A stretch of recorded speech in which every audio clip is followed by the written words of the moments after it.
Hey everybody, it's Norris with the Norris Group. It is August 16th. It's Friday. I'm out here in Florida on East Coast time. And have you heard of a negative interest rate mortgage? You're going to want to know about this one. That and much more as we cover the biggest headlines in real estate.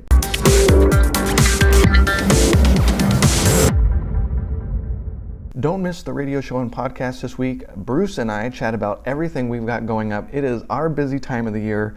We've got cashing on a boom, creating value in a tight market. We're going to be focusing things on like opportunity zones, an update on accessory dwelling units. And unfortunately, it's not all good news. We're talking about design for investors and so much more. We've got I Survive Real Estate coming up, and of course, our financial tactics brunch. All of that can be found on our website, but we talk about everything coming up, some of the topics we're going to be covering, so you won't want to miss that on the radio show and podcast this week. Let's get to some quick headlines. The Mortgage Bankers Association reported a mortgage application increase of 21.7% from last week, and probably that's because interest rates dropped significantly. Overall delinquencies remained at their lowest in 20 years, with 3.6% of mortgages in some stage of delinquency. The supply of new homes available decreased by 1% in the same quarter, the biggest decrease in 6 years. Home prices increased 3% in July with the 3% drop in supply, and mortgage rates are at their lowest on record, with 30-year rates at 3.6% and 15-year rates at 3.07%. iBuying just got way more interesting again with OfferPad and Keller Williams teaming up. So OfferPad has been in California for several years, and it's interesting because they've been slowing down in some markets. Well, Keller Williams just got started after Gary Keller said that he'd be spending over $1 billion in technology. And why this combination and partnership is so interesting is that OfferPad is going to be focusing on the financing, supporting boots on the ground agents, over 150,000 of them in select markets, being able to show up to the houses of sellers and buyers offering iBuying services. So that is huge. Keller Williams is very ingrained in communities, and I think this is going to be a big win and very interesting to watch. Keller Williams and OfferPad team up, and I think this is going to help them get up and running way faster instead of them having to do it on their own. According to some top agents, your smart home system could actually be helping you not sell your home. Sometimes people just don't want to learn how to do it. Sometimes you're selecting technology that not only they don't know how to use it, but it's not their favorite. So if you're installing Google products from Alphabet, maybe they like Amazon instead. You're making decisions for people in technology that also goes out of date quickly. So if you don't know how to use it, they don't like that brand, it could actually be deterring your sales. So be very careful when you're upgrading. See what's on the market and make sure you're checking out what technology is even appropriate. Maybe lower end stuff you don't need it, maybe higher end stuff. It's going to get a lot more complex, and it better be easy to understand how to use it and very user friendly. So what does it take for you to save in order to live in one of the top 11 expensive cities in the United States?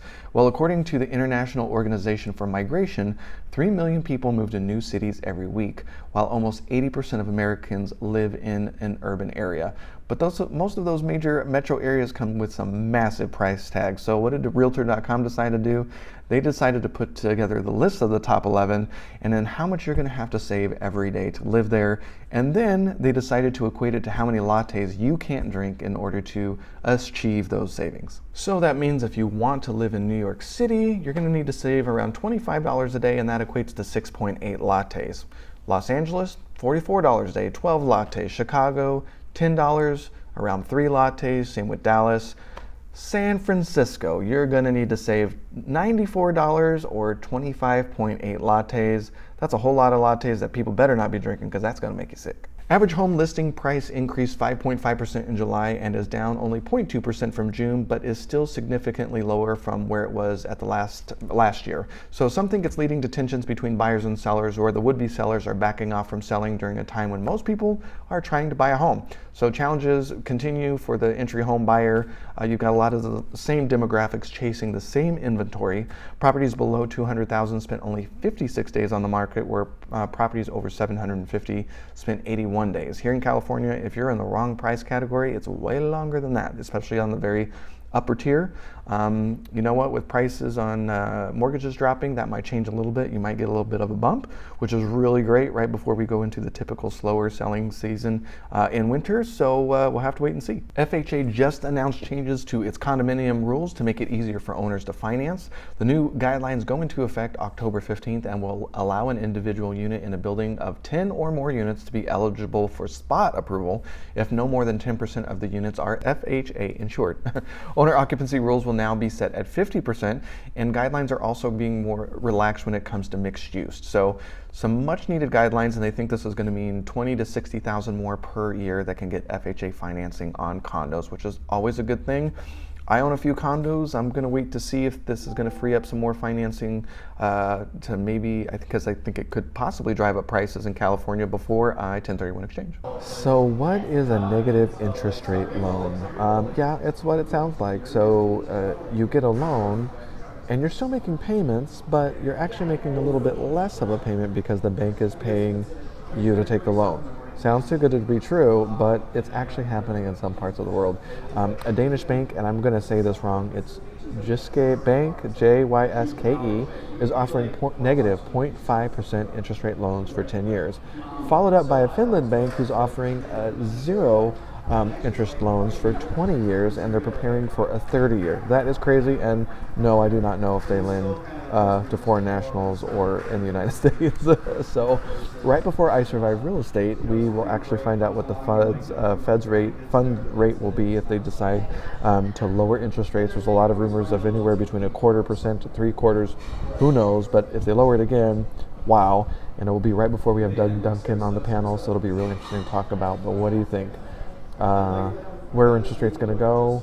What do you think about negative interest rates loans, and is it a possibility here in the United States? If you're on YouTube, please leave a comment below, and don't forget to like the video and subscribe to the channel so you don't miss a beat. If you're on Facebook, please don't forget to not only like the Norris Group page, but don't forget to add us to your See First list and with notifications on. Leave your comments below the video, and if we miss something, share the story on our comment sections on either YouTube or Facebook, and we'll make sure to include it on our blog at thenorrisgroup.com/blog. So major dates that we talk about on the radio show and podcast this week include September 14th. We'll be up in San Jose with Cashing In on a Boom, Creating Value in a Tight Market.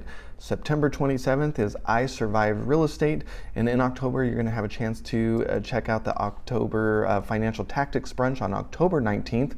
That's with Keystone CPA, UDirect IRA, and Barth Calderon Attorneys.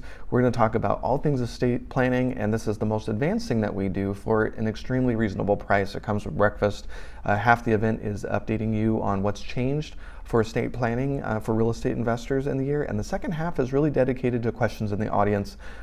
It's one of the favorite things that we do. If you're curious to know what it's like, you can always check us out on Amazon Prime. We put past events there, so check that out, and you can check out our calendar for all of our upcoming events in the coming months and as we round out 2019. With that, for questions on hard money loans, check out thenorrisgroup.com, hit that hard money tab. We do fix and flip, buy and hold, new construction, and accessory dwelling unit projects in California and Florida. For more information on passive investing with trust deeds, notes, and mortgages, hit that Invest tab, and we'd love to help you out. With that, have a fantastic weekend, and we'll see you next week.